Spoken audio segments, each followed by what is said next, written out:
Hola, ¿qué tal? Bienvenidos a un nuevo podcast. En el día de hoy hablaremos del nuevo iPad Pro que se presentó esta misma semana, se convierte en el producto más fino de la compañía.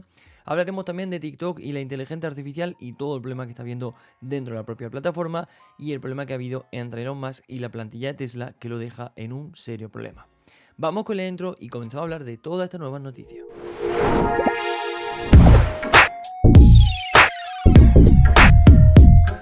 Bien, así esta fue la semana elegida por Apple para presentar su nuevo iPad. Cuando decimos nuevo iPad realmente nos referimos al nuevo iPad Pro y el nuevo iPad Air, que fueron muy renovados, con nuevas cositas, nuevos precios, nuevo aspecto a tener muy en cuenta, interesante, aunque el iPad de décima generación y el iPad mini de momento no se han renovado. Pues bien, nos vamos a centrar en el iPad Pro, que ha sido el que más ha destacado, ya sea por lo fino que es, que en este caso lo comentaremos, pero entre 5,4 y 5,1 milímetros. Destacará también probablemente por lo innecesario probablemente que era que fuese tan fino y por los problemas que podría tener el hecho de que sea tan delgado. Pero bueno, sin anticiparnos demasiado, como digo, nuevo iPad Pro, nuevos precios, nuevas características y nuevo diseño relativamente, aunque sigue siendo bastante similar al iPad Pro. Lo primero y principal es en cuanto a la pantalla. Tenemos una nueva tecnología OLED que lo han llamado literalmente, lo tengo por aquí, Tandem OLED, y es que básicamente es una tecnología que se trata de dos paneles de OLED, uno encima de otro, para permitir una calidad mucho más increíble. Esto en dos tamaños, como siempre, de 11 y 13 pulgadas. Como digo, como ya sabíamos, el de 13 pulgadas es de 5,1 milímetros y el de 11 pulgadas es de 5,3 milímetros de grosor. O sea, realmente según ellos, su producto más fino lo compararon con el iPod Nano, que era pues, su producto más fino hasta el momento, y es realmente un poquito más fino que el propio iPad Pro. De hecho, que lo comentaremos, se presentó un nuevo Apple Pencil, el Apple Pencil Pro, y el Apple Pencil es más grueso, y de hecho curioso, mucho más grueso que el propio iPad Pro. Pero bueno, a tener en cuenta, como digo, tenemos primero una nueva pantalla de nueva tecnología OLED, el Tandem OLED, que permite, con esta tecnología de doble panel OLED, con mucha más calidad, también permite evidentemente mucho más rango dinámico y también mucha más luminosidad. Tenemos 1600 nits de brillo máximo. Hay que tener en cuenta algo, 1600 nits si lo comparamos con un teléfono nos suena muy poco, teniendo en cuenta que bueno, hay teléfonos que tienen entre 2500 hasta 3000 incluso nits de pico de brillo máximo, ¿no? En este caso hablamos de un panel mucho más grande, o sea, hablamos de un panel tanto de 11 como de 13 pulgadas muchísimo más extenso, con lo cual evidentemente no tiene digamos, como el mismo ajuste 1600 nits en una pantalla mucho más pequeña que 1600 nits en una pantalla mucho más grande. Evidentemente es mucho más luminosa porque hay más píxeles, hay más nits, hay más brillo, etc. Pero bueno, es algo obvio, pero había unas cuantas críticas como diciendo, bueno, es que es muy poco brillo. A ver, sí, o sea, si lo comparamos un móvil con una tablet, sí, pero es que no es la misma superficie de pantalla, no es la misma luminosidad, evidentemente, con lo cual ilumina bastante. O sea, 1600 nits está muy bien. Bien, con ello tenemos un nuevo salto de procesador del M2 que vimos en el iPad Pro anterior al M4 directamente. Ni hemos pasado por el M3. El M3 lo dejamos para el iPad, o sea, perdón, en los Mac, etcétera, pero de hecho ha sido un salto como muy repentino. Interesante porque es un procesador nuevo, bastante potente, o sea, os cuento así un poquito. Se hace litografía de 3 nanómetros de segunda generación, es decir, como mejorada, con lo cual en cuanto a pues, velocidad va a ser bastante veloz. Evidentemente, hablamos de un Apple Silicon. Ya sabemos que en sí le está ganando bastante la batalla a Intel por el momento, con lo cual oye bastante bien. Lo que pasa que, bueno, ahora voy a comentar toda esta potencia y hablaremos de si de verdad es necesario tanta potencia en un iPad. Pero bueno, su CPU es hasta 1,5 veces más rápida que el M2, es decir, haciendo las comparaciones del iPad Pro de M2 con el iPad Pro de M4. Tiene 4 núcleos de alto rendimiento y 6 núcleos de bajo consumo. Tiene una unidad de procesamiento 60 veces más rápida que la primera generación, es decir, que el M1. Y por último, tiene la capacidad de realizar 38 billones de operaciones por segundo. Bien, suena muy bien, suena muy bonito. De hecho, esto se lo pones en un MacBook Air probablemente y explota. O sea, va a ser un MacBook Air muy potente. Pero hay una cosa interesante, o no interesante, sino un problema, y es, vale, hablamos de un producto Pro, o sea, hablamos de la línea Pro, con lo cual siempre vamos a tener lo más potente, lo más actual y lo mejor de la compañía, pero es un iPad. O sea, por mucho que nos guste, que queramos poner lo más potente, lo más interesante, sigue siendo un iPad. Un iPad que se acerca muchísimo cada vez más a un Mac, pero sigue siendo un iPad. Y un iPad que de hecho su sistema operativo sigue siendo iPadOS, con lo cual es como poner un procesador muy potente en un ordenador con Windows 8. Entendedme de que tenemos muchísima potencia, pero realmente, aunque sí, según ello, según la propia presentación, que fue de hecho muy corta, por cierto, lo comparaban todo como, bueno, sí, ahora tiene un montón de creatividad, de cosas que puedo hacer con este M4. Realmente no tanta. Realmente vale, sí, para el dibujo, para la creación, etcétera. O sea, por ejemplo, la creación de vídeo, la edición y tal, porque de hecho se ha estrenado una segunda versión de Final Cut Pro 2 y Logic Pro 2 para iPad. Pero realmente no son tantas las opciones que nos da de mejora y de avance con este nuevo M4. Es decir, como tal el procesador sí nos da muchas posibilidades. Lo veremos en un MacBook Air y en un MacBook Pro a lo mejor, no sé, no creo, pero tal vez no, porque no, da igual. Pero en un MacBook Air veremos cómo toda esa potencia sí se puede aprovechar mucho más. Pero en un iPad de este tipo, como que está muy limitado, sobre todo por iPadOS y porque realmente sí tenemos un procesador muy potente, pero como tal no lo podemos aprovechar demasiado. Pero bueno, no está nada mal. Interesante también, bueno, se comenta que bueno, ahí se mantiene la misma batería, pero se mejora el consumo, que era lo curioso que comentaba la gente. Decía, bueno, es increíble cómo han sido capaces de reducir su grosor, mantener la batería y de hecho bajar el consumo. El consumo lo han bajado cambiando el procesador, es decir, pasando el M2 al M4, que es un procesador mucho más eficiente.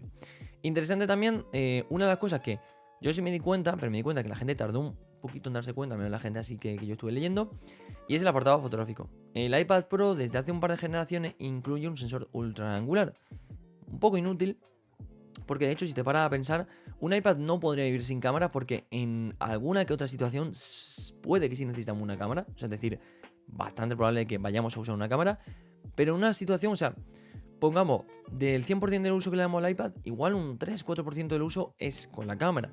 No vamos a hacer fotos de muchísima calidad, no vamos a grabar vídeo para tal. O sea, va a ser cosa, a lo mejor, una cosa muy importante era el escaneo de documentos. Pues sí, por ejemplo, una foto así rápida que sea necesaria. En general va a ser algo como mucho más rápido, pero no va a ser algo demasiado útil, ¿no? Y bueno, ponerle un apartado fotográfico relativamente bueno, como casi si fuera un iPhone, era una chorrada, con perdón de la palabra, pero era un poco inútil. Es decir, no necesitamos tanto. El iPad necesita muy buena pantalla, necesita un buen tamaño, necesita no pesar mucho, necesita tener mucha potencia. Pero fuera de ahí, realmente no necesitamos un pedazo de sensor gran angular o un pedazo de sensor principal y secundario. Con lo cual este año mucho más simple. Sensor principal de 12 megapíxeles, que han mejorado mucho más lo diré, bueno, la luminancia que recoge. O sea, han mejorado el sensor para que ahora el escaneo de documentos sea mucho mejor, o sea, sea más legible. Fuera ultra angular y hola sensor LIDAR, que bueno, ya lo teníamos, pero de nuevo ahí donde estaba la ultra angular. Y ya está. Un apartado fotográfico mucho más simple. Y es que de hecho no hay queja de... O sea, alguna gente como que no lo entendía muy bien del downgrade, o sea, como la bajada de especificaciones. Pero es que tiene todo el sentido del mundo. No se quería, era una cosa que como que molestaba. No molestaba, pero era como inútil.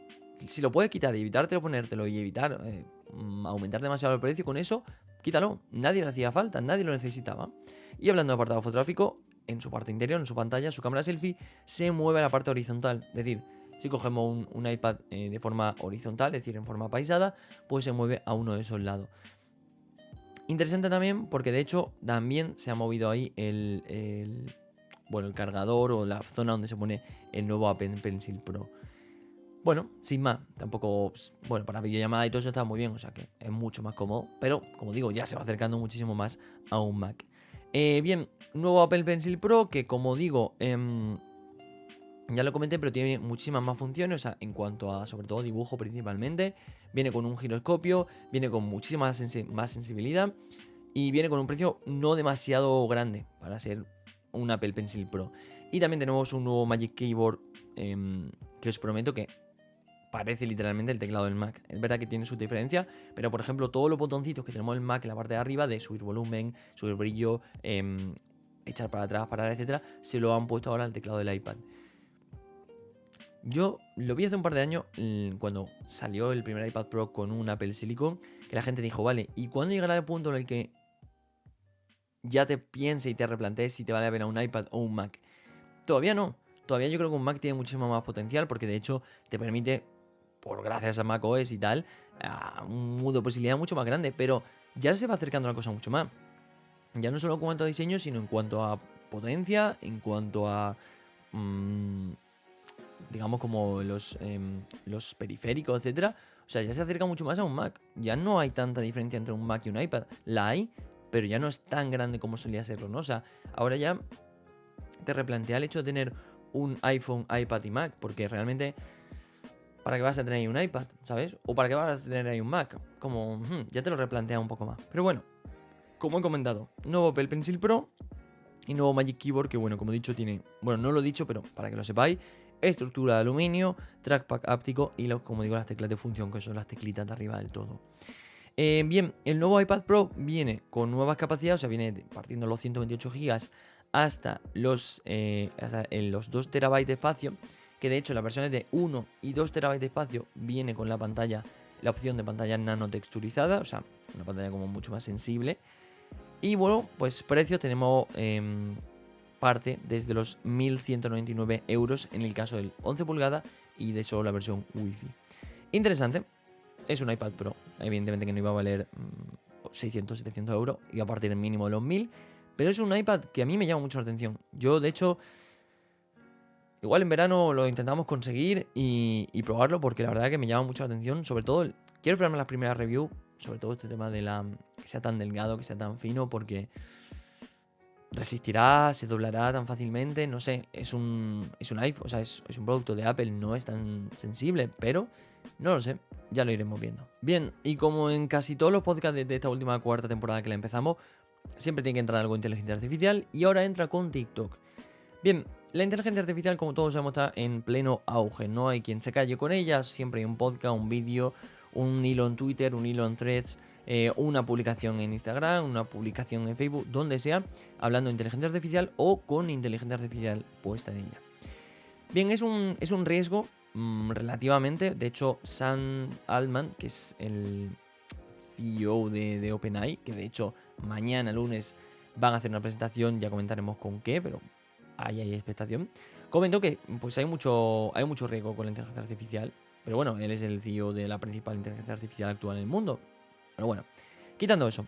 Total, ahora actualmente las generaciones más jóvenes, o al menos la gente que está como más puesta en esto, tenemos de momento una cierta diferenciación entre qué es inteligencia artificial y qué no, qué está hecho con inteligencia artificial y qué no. Más o menos. Es verdad que hay vídeos muy realistas, es verdad que hay vídeos que pueden medio pasar en algún momento, pero se nota y lo notamos. Pero, por ejemplo, hay gente más mayor, gente más pequeña, de edad, etcétera, o que no tiene tanta conciencia de todo esto, que puede que no se dé tanta cuenta. Pues bien, aquí entra una de las principales redes sociales actualmente, como es TikTok, y entra en conflicto directo con la inteligencia artificial. El problema básicamente está en que hay muchísimos vídeos que se ven en la plataforma que se hacen que contienen ciertas partes, ya sean imágenes, ya sea el propio vídeo, ya sea la música, lo que sea, realizada con inteligencia artificial. Hasta cierto punto, mientras no sean dañinas, no sean fraudulentas, etcétera, no tiene importancia. Pero el problema entra donde están recreando algo que es totalmente falso, que puede ser dañino para alguna imagen de alguna persona y que puede ser dañino sobre todo para la información que se está dando hacia la persona que está viendo el contenido.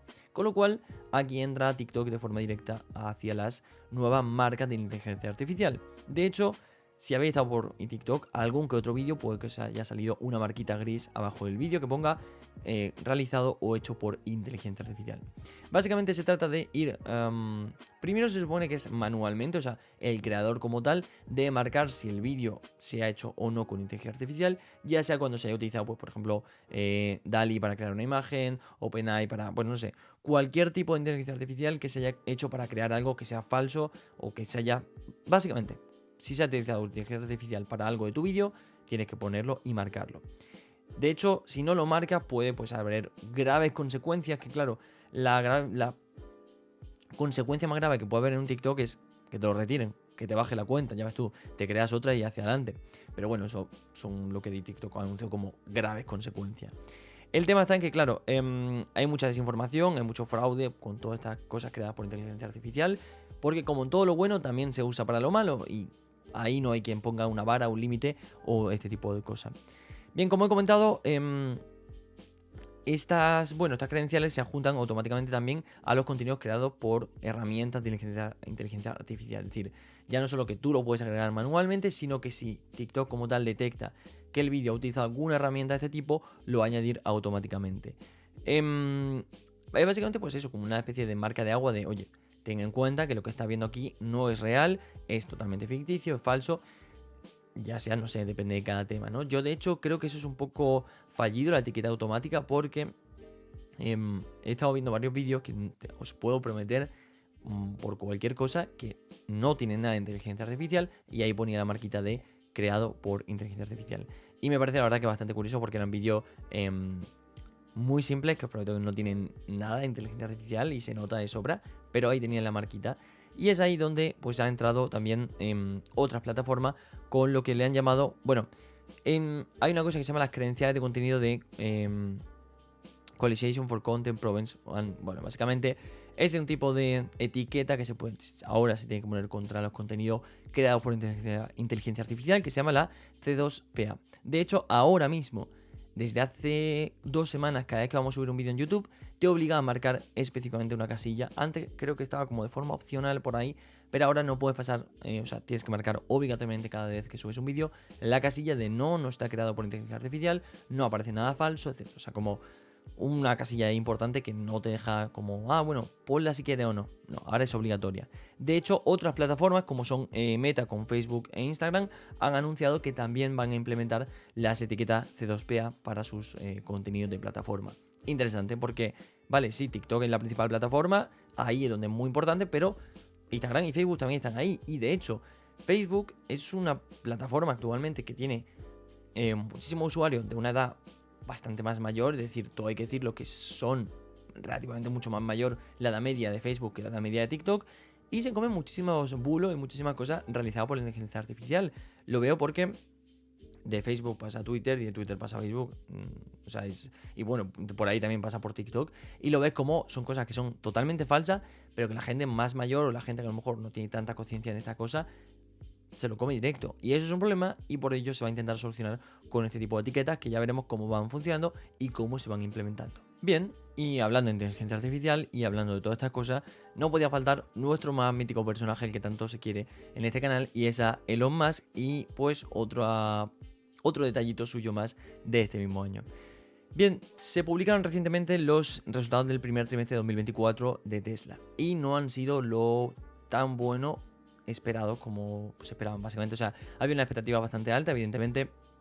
Tesla es una compañía que generalmente siempre ha crecido mucho en los últimos años, desde post pandemia, nuevas regulaciones de coche eléctrico, nueva ayuda, etcétera, ha crecido como la espuma. De hecho, incluso aquí en España, bueno, el otro día se publicó hace recientemente una especie de mapa de estadística que comparaba como los países de la Unión Europea donde hay más integración del coche eléctrico o no. España está de lo último, junto a países de la Europa así como del este. Pero bueno, aún así, Tesla como tal, como marca dentro del coche eléctrico, ha tenido una gran importancia. Principalmente los países del norte de aquí de Europa, pues Noruega, Suecia, Finlandia, Dinamarca, etcétera. También en París, en París, perdón, en Francia y en Reino Unido, pero hasta en un país a lo mejor más económico, como puede ser, o sea, un país con una economía no tan fuerte como puede ser Portugal o España, también ha tenido una importancia muy grande. Pero aún así, quitando todo esto, el primer trimestre de 2024 de Tesla no ha sido tan bueno como esperado. De hecho, había una caída en los ingresos y de las ventas unitarias. Y evidentemente, ¿quién hay detrás? Que son los inversores, que son al final los que han puesto un montón de dinero y quieren llevarse mucho más dinero del que han puesto, han entrado en crisis.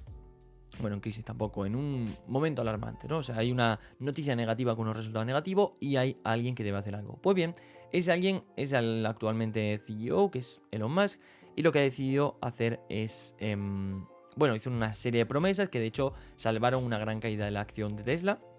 O sea, hizo una especie de, hay malos resultados tal, pero tranquilos que tengo una iniciativa para tal, y ya subió la acción.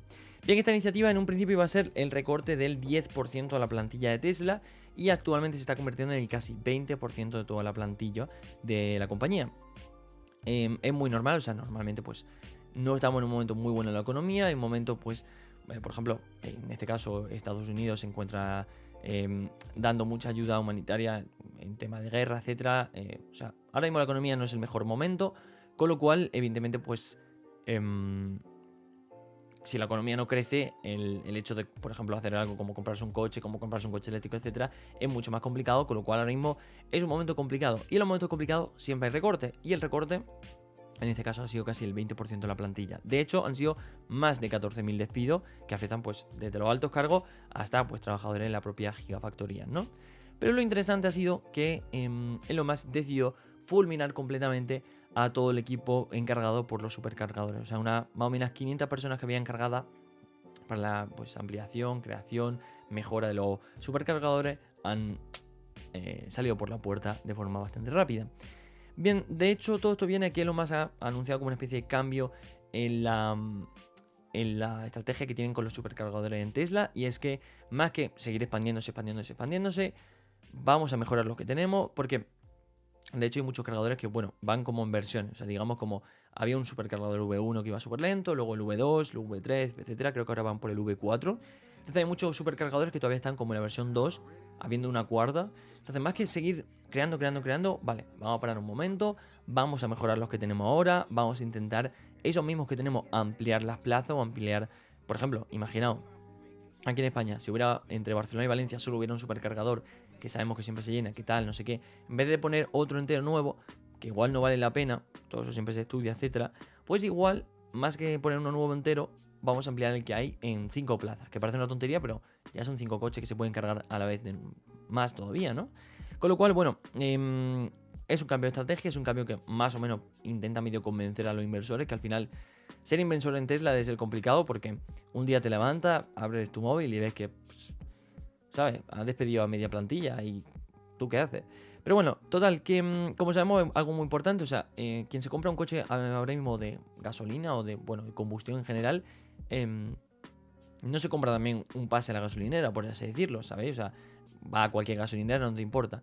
Pero cuando te compras un coche eléctrico y más ahora un Tesla, sabes que tienes tu propia gasolinera, por así decirlo. Es decir, tienes esa ventaja o esa cosa premium, ¿no? De decir, bueno, tú puedes ir a cualquier gasolinera, pero yo puedo ir solo a esta. Se puede ver desde ambas, de hecho, como acabo de decir, se puede ver desde ambas cosas, como tanto bueno como también bastante malo, ¿no? Pero bueno, de hecho, incluso aunque no tengas un Tesla, todos sabemos que, bueno, ahora mismo pues Tesla habría un montón de marca, la posibilidad de que si siempre eres un coche eléctrico y tienes el mismo como anclaje, pues puedes cargar tu coche sin problema, ¿no? Pues bien, la cosa es que un despido masivo de esta plantilla es los supercargadores. Evidentemente, quien repercute directamente es el usuario de los supercargadores. Por ejemplo, aquellos que esperaban que en unos meses, unos años, hubiera un supercargador en su zona, o que el cargador que hay cerca suya se ampliase, pues puede que no llegue tan deprisa como al menos se esperaba en un principio. De hecho, los propios trabajadores, cito textualmente, ¿vale? Han expresado su sorpresa ante la decisión de la compañía, especialmente después de haber abierto sus enchufes, como digo, a los rivales y haber conseguido que parte de la competencia adoptara su sistema de carga. Totalmente cierto. O sea, daros cuenta de que si hubiera sido como muy raro, ¿vale? Imaginaos que cada compañía, o sea, cada marca de coche tuviera que abrir su propia gasolinera o, bueno, gasolinera de coche eléctrico. O sea, sería como una locura, ¿sabes? Tipo, te compras un Mercedes, pues ahora tengo que buscar una gasolinera de Mercedes aquí en toda España, que igual hay 3 en toda España, ¿sabes? Entonces, claro, Tesla ha aprovechado y no, entre comillas, esa cosa para decir, vale, no os preocupéis, podéis cargar en mis supercargadores, porque yo pues tengo como una red mucho más grande, evidentemente, que la que podríais hacer vosotros, pero también es como una pérdida, en el sentido de que ya no solo hay Tesla, también hay un MGM y hay un Porsche y hay un tal, o sea, con que al final tenga la misma sistema de carga, pues ahí va a estar. Y también, bueno, de eso ya hablaremos en otro podcast, ¿no? Pero bueno, como digo, más ha anunciado la necesidad de ser extremadamente duros con la reducción de plantilla y de costes, y evidentemente pues esto se ha reflejado directamente en esos despidos masivos. Es complicado. Es una situación complicada, evidentemente pues los despidos siempre son la forma más sencilla y sobre todo en Estados Unidos de si va mal la compañía, ¿sabes? Un alivio medio rápido. Son sueldos que no va a tener que pagar el siguiente mes. Pero evidentemente en una compañía como Tesla que tanto avanza, que tanto crece y que tan bien le va, si le empieza a ir mal ahora mismo, tiene que hacer una respuesta rápida para evitar que lo malo se convierta en más malo todavía, ¿no? Y evidentemente pues a nadie le gusta que le despidan, pero al final es algo muy común, como digo, allí en Estados Unidos, y es algo muy común en una empresa de que si vas mal, te vas. por mala suerte. Pero bueno, total, esa ha sido la semana de información, esa ha sido la semana con las principales noticias, que espero que te hayan servido para estar informado, que te hayan gustado, que te hayan interesado, y como siempre te digo, pues si ha sido así, pues darle un me gusta, puedes compartir el podcast, que yo lo agradezco mucho, puedes dejarme tu comentario, que también lo leo y lo respondo, y de hecho si te ha gustado muchísimo más, pues puedes tanto suscribirte como seguirnos en redes sociales, tanto en Instagram y en Twitter nos puedes encontrar como @mitecno. Así que nada, muchísimas gracias por escucharme, espero que te haya gustado y nos vemos la semana que viene con muchísima más información. Un abrazo, chao chicos.